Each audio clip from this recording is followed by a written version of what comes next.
Now let's come on the second method, algebraic method of solving a pair of linear equation in two variables.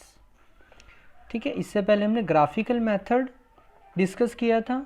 Graphical method के through हम कैसे number of solution find करते हैं, ठीक है, और कैसे सिस्टम को चेक करते हैं कंसिस्टेंट है या इनकंसिस्टेंट है.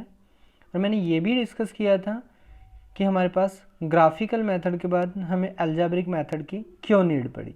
ठीक है, अगेन देखो यहाँ पर, sometimes graphical method does not give an accurate answer while reading the coordinate of a point on a graph paper we are likely to make an error.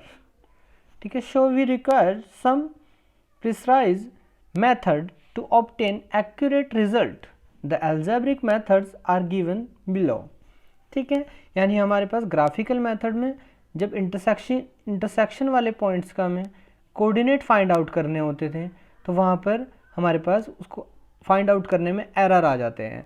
ठीक है, ऑलमोस्ट केसेस में हम ग्राफ पेपर फिर भी accurate हो जाते हैं, but जैसे ही फ्रैक्शन में पॉइंट्स आएगा जैसे 3/2 तो वहाँ पे प्रॉब्लम क्रिएट हो जाती है. ठीक है, देन हम क्या यूज़ करते हैं उस एक्यूरेट आंसर के लिए, algebraic methods. But further algebraic method भी हमारे पास डिफरेंट मेथड हैं. अलजेब्रिक मेथड में भी सिस्टम ऑफ लीनियर इक्वेशन को सॉल्व करने के लिए the first method is method of elimination by substitution, और जनरली हम बोल देते हैं इसको substitution method. Second, method of elimination by equating the coefficients.